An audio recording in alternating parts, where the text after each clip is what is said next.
नमस्कार, मैं हूं doctor Shailendra. City news one के सच तो सच है कार्यक्रम में आप सभी दर्शकों का मैं स्वागत करता हूं। इस कार्यक्रम में हम पेश करते हैं हर सप्ताह एक ऐसी हस्ती को जिसे आपने प्यार दिया, नाम दिया और सम्मान दे बड़ा बनाया। साथियों, आज हमारे बीच हैं महिला कांग्रेस की प्रदेश कार्यवाहक अध्यक्ष श्रीमती कविता पांडे जी। नमस्कार। इसके पहले कि हम उनसे मुलाकात करें और बातचीत का सिलसिला जारी रखें, आइए देखते हैं एक छोटी सी झलकी। कविता पांडे एक ऐसी राजनीतिक पृष्ठभूमि से हैं जिसे राजनीति का गढ़ कहा जाता है। कविता पांडे जी ने अपने करियर की शुरुआत स्कूल से किया। सन 1999 में अमैया वार्ड से पार्षद का पहला चुनाव लड़ा और रिकॉर्ड मतों से जीत हासिल कर पूरे मध्य प्रदेश में अपना कीर्तिमान स्थापित किया। महिला कांग्रेस के शहर अध्यक्ष, फिर जिला अध्यक्ष, फिर प्रदेश मंत्री बनी।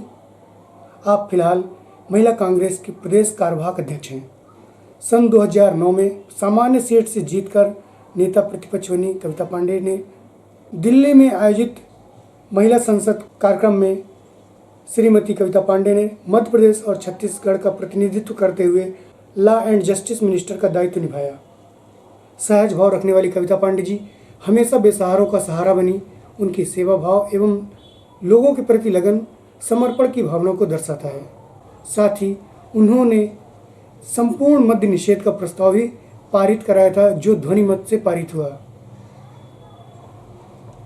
एक कुशल वक्ता, नेतृत्वकर्ता एवं जुझारू नेत्री श्रीमती कविता पांडे जी के जीवन के कुछ क्षणों को जानने के लिए मैं सिटी न्यूज़ वन परिवार की ओर से उनका स्वागत करता हूं। सिटी न्यूज़ वन के सच तो सच है कार्यक्रम में आपका स्वागत है दीदी जी। नमस्कार।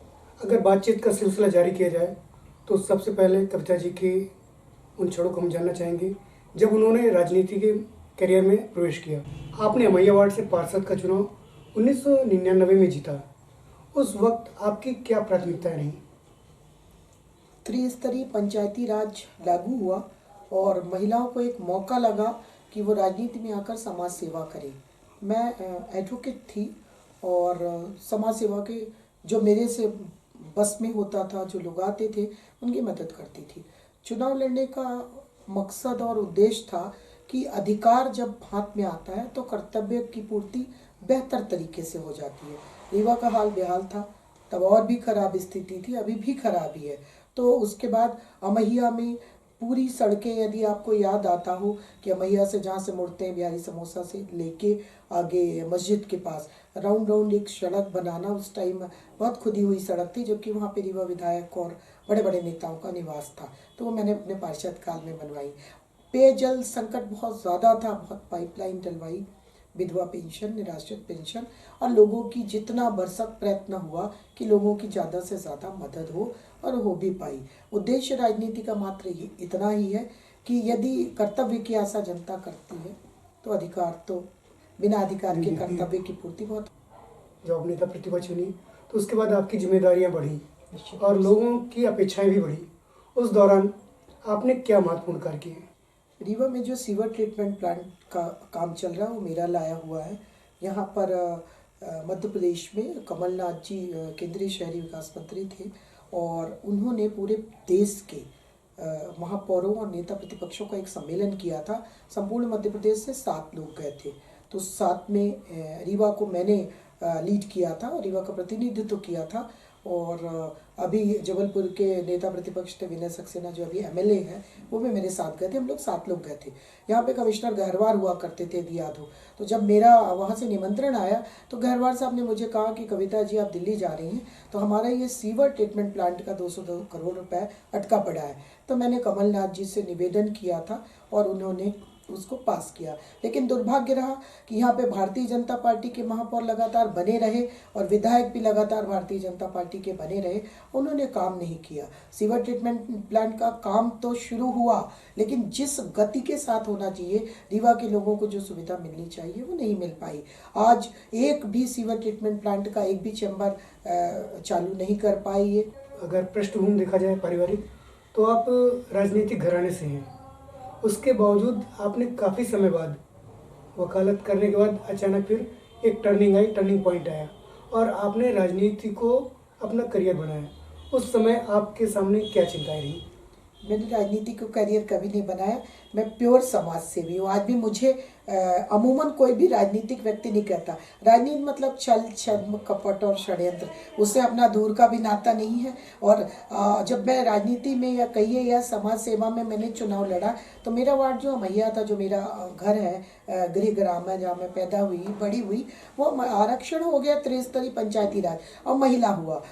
तो मेरे राजनीतिक गुरु हैं पंडित श्रीनिवास तिवारी जी, जो मेरे बड़े पिताजी थे, और मेरे नाना अच्युतानंद मिश्रा जी, जो एमएलए हैं। ये क्योंकि बचपन में राजनीति ही हम लोग ने देखी है, उसके बावजूद मेरी व्यक्तिगत राजनीति में कभी कोई रुचि नहीं थी।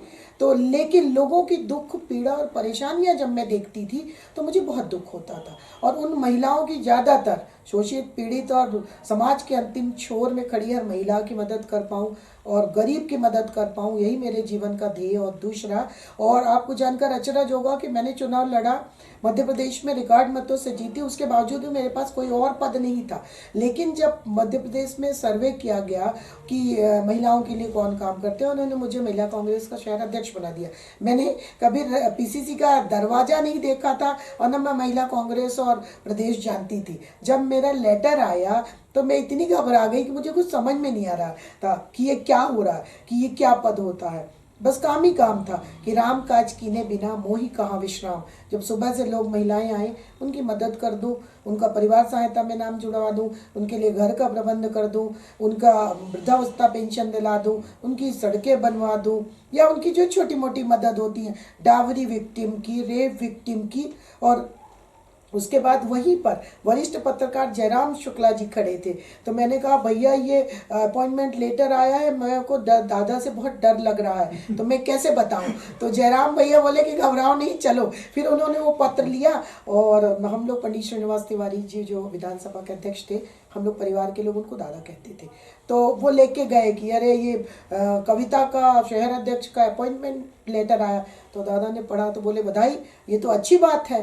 तो मतलब मैं खुद ही शॉक्ड थी। फिर उसके बाद जो राजनीति के गलियारे में जो कठिनाइयाँ थी, उसको पार करते हुए धीमी गति से ही सही, लेकिन यहाँ तक पहुँची। और आज भी मैंने कभी राजनीति को अपना पेशा नहीं माना। मेरे लिए राजनीति समाज सेवा है। जब भी कभी भगवान मौका देगा, लोगों की सेवा का अवसर देगा, तो रीवा में आमूल चूल परिवर्तन आपको दिखाई देगा। सकारात्मक विकास होगा, न कि नकारात्मक।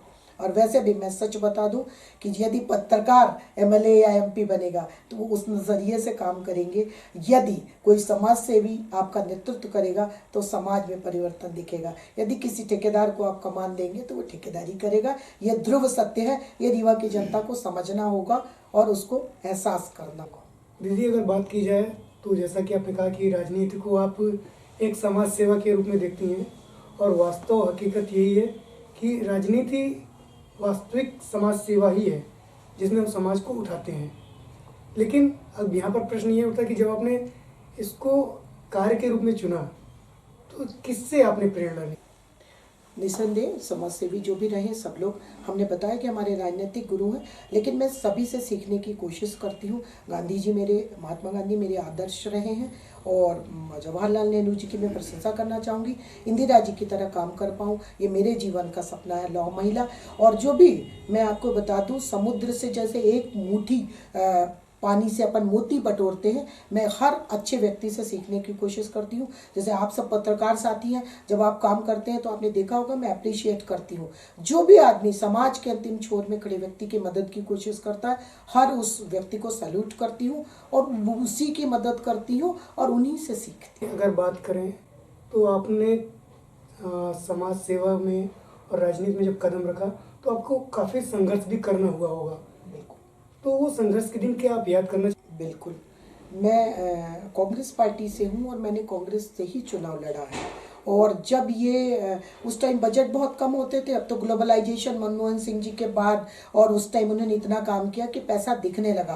पहले जो प्रोजेक्ट 2 या 3 करोड़ सेंट्रल में अटल बिहारी जी की सरकार थी, और मध्य प्रदेश के साथ बहुत खराब बर्ताव होता था। यहाँ पर बिल्कुल फंड्स नहीं आते थे और इस तरीके से तोड़ा जाता था कि ताकि डेवलपमेंट ना हो, तो कांग्रेस की सरकार यहाँ थी तो इसकी बदनामी हो। इस तरीके के इन लोग थे। कांग्रेस की जो मनमोहन सिंह सरकार थी तो आपने देखा होगा कि यहाँ पे जितने प्रोजेक्ट हैं मनमोहन सिंह की सरकार के समय। जब मैं ये सड़क बनवाने लगी तो मुझे बड़े भैया सांसद सुंदरलाल जी तिवारी जी सांसद थे, तो उन्होंने कहा कि मैं इस सड़क के लिए, नगर निगम बहुत कम फंड दे रहा था, इतना पैसा नगर निगम के पास नहीं होता था कि एक ही सड़क के लिए 3 या 4 करोड़ दे दे, लेकिन वो सड़क मेरे जीवन का सपना थी, क्योंकि हर जहाँ जिस मिट्टी से मैं पैदा हुई और जिस इलाके की मैं जनप्रतिनिधि थी उसके प्रति मेरा दायित्व था। तो मैंने जब बात करी तो उन्होंने बहुत थोड़े से रुपए, 6 लाख रुपए बोले कि मैं इतना ही तुम्हारी सड़क के लिए, मैं नगर निगम को पैसा नहीं देता। वो बोले कि क्योंकि ये पैसा ग्रामीण क्षेत्र के लिए होता है, लेकिन तुम जिद कर रही हो। तो उसके बाद भैया लाल जी थे, बड़े ठेकेदार थे, तो मैं उनके पास गई और उसके बाद मैंने कहा कि आप इतने बड़े ठेकेदार हैं, मैंने कुछ भी नहीं आपसे मांगा। फिर मैंने उनसे मदद ली, फिर मैं PWD के पास गई, 3-4 जगह मैं जा के जैसे थीगड़े लगाए जाते हैं, और फिर मैंने नगर निगम को पैसा दिला और वो सड़क वो बनी। तो आज भी उसके बाद कहीं कोई काम नहीं हुआ। इसी तरह अगली बार भी 2-3 पार्क का सवाल था, तो कुछ ऐसे भूमाफिया थे जो नहीं चाहते थे कि बने, तो मुझे मतलब बहुत बड़े नेता के सामने से भिड़ना पड़ा और मैं रोती रही, मेरे आंसू बहते रहे, लेकिन मैं नभी न झुकी और मैंने वो पार्क बनवा लिया। दीदी, कुछ ऐसी यादें, कुछ ऐसी खुशियाँ जिन्हें आप हमारे साथ शेयर करें। सदा ही खुशी रही है संपूर्ण जीवन में, और आप सब लोग के जो साथ बिताए क्षण होते हैं वही सर्वश्रेष्ठ पल होते हैं। परिवार के साथ, खासतौर पे महिलाएं ज़रूरतमंद होती हैं, जब उनके साथ बैठते हैं, जब वो प्रशंसा करती हैं, दौड़ के आती हैं कि कविता दीदी आपने हमारे लिए किया था, वही जीवन का सबसे सर्वश्रेष्ठ क्षण होता है। मैं एक बार की बात आपको बताऊं, रमेश सिंह साहब कमिश्नर थे और मैं नेता प्रतिपक्ष थी। मैं शाम को नवंबर-दिसंबर की ठंड थी, मैं 4 बजे पहुंची और ये मुझे देखे तो छुप गए। ऊपर जो चतुर्वेदी जी का चैम्बर है, ये वहाँ जाके बैठ गए कि आई कविता दीदा और फाइल में दस्तखत कराएंगी, अब पूरा बजट अपने इलाके में ले जाएंगी। तो हम छुप बाहर बैठे रहे। अब रात के 9 बज गए, ये ऊपर कमरे में, हम बाहर ठंड में, हमने स्वेटर भी नहीं पहना था। बाहर कुछ लोग बाहर खड़े थे, तो उन लोग 1-2 लोग फ़ोन करे कि तुम अकेली खड़ी हो नगर निगम में, रात हो गई। 9 बजे के लगभग कमिश्नर साहब आए और मुझे आज रमेश सिंह जी की याद आ गई। मैं बता दूं, आज उनका देहावसान हुआ है। मैं शत नमन करती हूँ। रीवा के कमिश्नर रहे हैं वो, और आज अचानक उनकी याद आई। बहुत सज्जन और मिलनसार व्यक्तित्व थे। ओम शांति। तो रमेश सिंह साहब बाहर आते हैं और कमिश्नर साहब, और धीरे से मेरा पैर छूते हैं, बोले दिद्दा जिद की भी हद होती है। 9 फाइलें मैं ऐसे लिए खड़ी थी और रात के 9 बजे मैंने उनसे दस्तखत कराए। वो आम जनता की फाइलें थी, मेरा कोई वास्ता नहीं, लेकिन आम जनता के लिए मैं इस हद तक जिद करती हूँ और ठान लेती हूँ। और कभी भी मैं, पहली बात तो किसी ऑफिस में जाती नहीं हूँ, लेकिन यदि मैं गई तो फिर मैं बिना कराए काम आती नहीं हूँ, ये मैं बता दूँ। मेरे यहाँ कुछ पाइपलाइन टूटे थे, एक PHG का अफसर था, वो फ़ोन नहीं उठा रहे थे, उनको पता था कि जनता का काम कुछ ना कुछ बताने वाली है। तो मैं पहुंच गई और मुझे नहीं कहना चाहिए वो काम किया, और वो काम करा के मैं आ गई। तो इस लेवल की जिद है, जिद और जुनून है समाज सेवा का, और जब तक ना कर लो किसी भी हद तक जाती हूँ, बेहद हठधर्मी हूँ सेवा के लिए। हम आपसे बातचीत का सिलसिला जारी रखेंगे। आइए लेते हैं छोटा सा ब्रेक।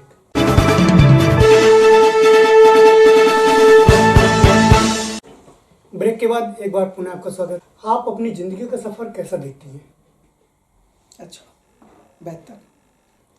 राजनेता एवं समाज सेवी के रूप में आपकी प्राथमिकताएं क्या हैं? लोगों के लिए काम करना, रीवा को बदलना, अच्छा बनाना, हर युवा को रोजगार मिले, महिलाएं सुरक्षित हों, बच्चियों का कुपोषण जो है दूर हो, हेल्थ की जो सुविधाएं हैं वो बहुत नगण्य हैं हमारे मध्य प्रदेश में, हेल्थ की सुविधाएं प्रॉपर हों, और ख़ास तौर पे जो बेरोजगारी का आलम है, हमारी रीवा के आसपास भी बहुत ज़्यादा JP है, प्रिज्म है, BTL है, सौर ऊर्जा है, लेकिन रीवा के एक भी युवा को नौकरी वहाँ नहीं मिली है। तो यदि कभी ऐसा कोई मौका लगता है तो हम रीवा के लोगों के लिए फोकस करेंगे कि इनकी बेरोजगारी दूर हो और उनके लिए काम करें। महिलाओं को सुरक्षित करने की भी मेरी कोशिश है। अभी हमारे यहाँ मध्य प्रदेश में और ख़ासतौर पे हमारे ज़िले में महिलाओं की स्थिति बेहद ख़राब है। रेप कैपिटल मध्य प्रदेश लगातार 16 साल से बना है। महिलाओं के पास बिल्कुल रोजगार नहीं है, और जब वो दुखी, पीड़ित और परेशान होकर आती है तो हम लोग को दुख होता है। महिला बिल के बारे में आप क्या कहना चाहेंगे? निश्चित रूप से होना चाहिए। संपूर्ण देश में, जिस देश में ये कहा जाता था यत्र नार्यस्तु पूज्यन्ते रमन्ते तत्र देवता, जब कांग्रेस की सरकार थी, आज भी राज्यसभा में वो बिल पेंडिंग पड़ा हुआ है। कुछ नेता जो नहीं चाहते कि नारी शक्ति को अधिकार मिले, उन्होंने उसमें टंगड़ी अड़ाई हुई है। और मेरी इच्छा है कि मोदी जी, और क्योंकि इनके पास क्लियर मेजॉरिटी है, यदि ये कहते थे कि बहुत हुआ नारी पर बार, अब की बार मोदी सरकार, तो यदि इनको जरा भी इस बात की चिंता है कि महिलाओं को मौका मिलना चाहिए, तो इनको विमेन रिजर्वेशन बिल पास करना चाहिए। अपने प्रदेश में बढ़ती हुई बेरोजगारी का कारण क्या है और उसको आप किस प्रकार दूर करने की सोच रही हैं? बेरोजगारी का कारण तो भाजपा है, ये चाहते ही नहीं। अभी आपने देखा होगा कि 13,000 स्कूल्स मध्य प्रदेश में बंद हुए। भारतीय जनता पार्टी जाति, धर्म, और मंदिर, मस्जिद, गुरुद्वारा और इस पर राजनीति करती है। इसका फोकस एक्चुअली अलग टाइप के विषय है।